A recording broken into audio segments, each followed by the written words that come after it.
how did it come down to this? 18 rounds into the boss fight, burning in at death's door in a final 1 vs 1 with the last of my party facing off against the last of the boss. It wasn't supposed to be like this, but let me take you back to the beginning. Darkest Dungeon 2, a game that spit on success and completely revamped its entire core formula for the sequel. As I approached the first inn with my party of replaceable characters I had no reason to be connected to, except for Dismas of course, and I gotta say, solo queuing at the end of the world is a bold strategy. I thought back to the launch and my first impressions of Darkest Dungeon 2. This actually kind of sums them up perfectly. I had been trying to fully complete the original game with all of its expansions for, quite frankly, an embarrassing amount of time now. Don't even get me started on those courtyard dungeon maps. I really buckled down on that a couple weeks before Darkest Dungeon 2 because I was excited to roll over the experience and start into the new game. However, after playing Darkest Dungeon 2, I pretty much told myself I had nothing but time to finish the original. It don't even matter.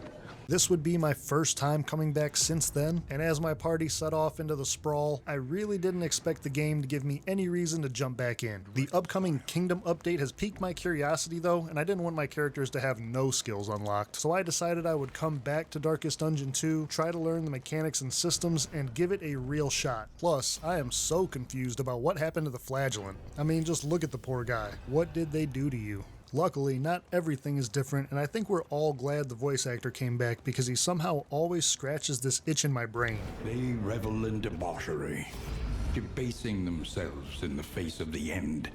Battle after battle, we tore through the fanatics of the sprawl. After all, I'm no rookie. My team was built to hit that back line. The cultist calling down Cthulhu arms, the Flagellant with acid rain, and Dismas of course. Versatile backbone of my team that could hit him with the pistol shot or the melee when necessary. I had to admit, it felt good. And to be perfectly honest, I'd forgotten how graphically good this game really is. The little details, I mean look at it. It's beautiful. I probably could have found a better example there, but combat and atmosphere were never really the problems with Darkest Dungeon 2. Though I will say some additions like the Deathblow armor I'm still kind of split on and it took me a little bit of getting used to. Now confidence was high after easily clearing out the sprawl, pulling into the second inn to dole out combat items, trinkets, and let the whiskey do its thing. Damien the Flagellant continued with his identity crisis, letting us all know that he was squeamish, but as long as he can still heal, it's all good. With the inventory management and meals done, the party was just about ready to embark. I wouldn't mind a little bit of input here though. It's a nice reflection of character to have the bounty hunter actually work like a bounty hunter, but normally I don't want to sacrifice a team member, so I have yet to hire him. Is he worth using and giving up those precious candles of hope for? Let me know in the comments.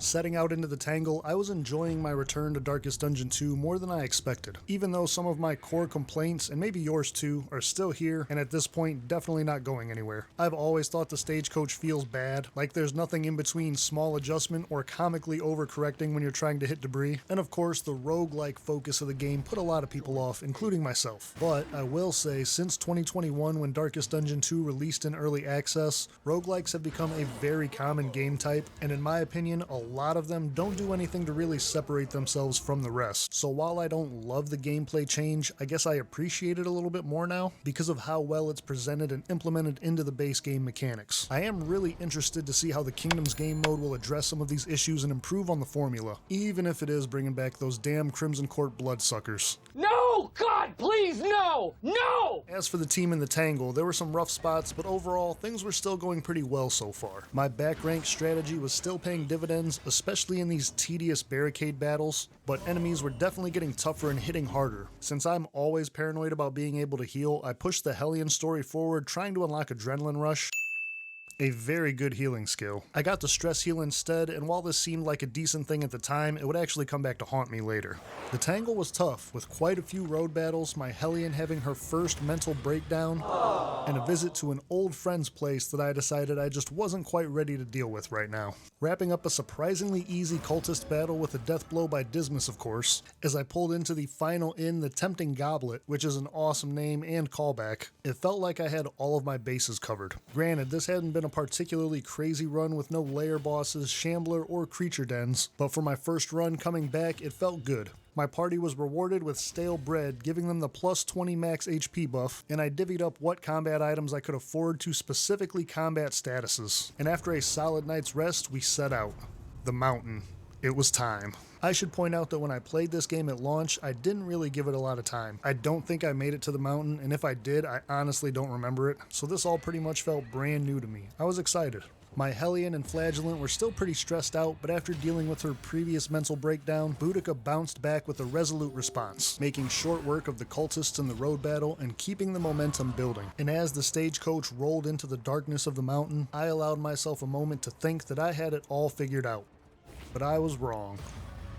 Hitting that back row is money against the squishy supports, but all of these had a pretty decent amount of HP. I did manage to take one out by the third round, courtesy of a pistol shot from Dismas, but the lock-restricting melee skills was making my Hellion basically useless. The Flagellant, who'd been on energy-saving mode this entire run, finally sprang to life, even jumping in to defend the honor of Dismas and their positive relationship. In round 5, the second lock fell to blight damage, but there was no time to celebrate. My party was struggling. Bleeding and with healing blocked, I got my first knock at death's door. The Hellion stress heal actually did a little bit here, but obviously it couldn't stop the bleeding, and that's when the dominoes started to fall. I was having my own meltdown at this point, left with a melee-restricted Hellion, a cultist whose strength was to hit the back lines that no longer existed, and Dismas, of course, whose versatility was the only thing keeping me in the fight. The easy wins from the run were long gone, with my strategy and team composition starting to fall apart right in front of me. A couple of decent hits made me feel like I was still in it and could maybe turn it around, but then the turn came where the realization really hit me. And seeing that right there on what should have been a killing blow hurt my soul. See, my Hellion had been either stunned or melee locked for so many turns now that she hadn't attacked in a while, and the only skill she was using was the stress heal, meaning that she had just been stacking up these damage-reducing winded charges the whole time. And in the scramble of chipping away at the boss and trying to keep my team alive, I hadn't even noticed. Rookie mistake for sure. Adding insult to injury, that was the only opening I got before being melee locked again for multiple turns. And since no characters could melee the first rank and finish him off, it was only a matter of time before my party got whittled down to death's door. But the roller coaster wasn't done yet. The Hellion came through with a resolute resolve and big heal right when I needed it the most. In what felt like an almost personal response to that, the boss hit me with a heal lock and forced a trade. Giving a new meaning to sacrificial stab, I used it to take out the front lock, but was forced to watch Dismas bleed out. And any advantage I might have had in a 2v1 scenario was quickly taken away. How did it come down to this? With no skills available to remove the winded charges, all I could do was hope the Hellion could work through them and stay alive long enough to finish the job. Watching back-to-back critical hits do 0 damage is the definition of pain. All that was left was a battle of pure will and attrition, but my Hellion was doing damage again and there was a glimmer of hope. I just needed a couple more hits, and at the very least, I thought I would get an achievement for surviving this many death's doors. With my Hellion and the boss both down to their final sliver of health, I just needed to survive one more. She sought a glorious end and found it. I couldn't believe it. It was over. I was speechless, broken, but I was also hooked. I took a second to mourn and got right back to the crossroads, because after all, isn't Darkest Dungeon about making the best out of a bad situation?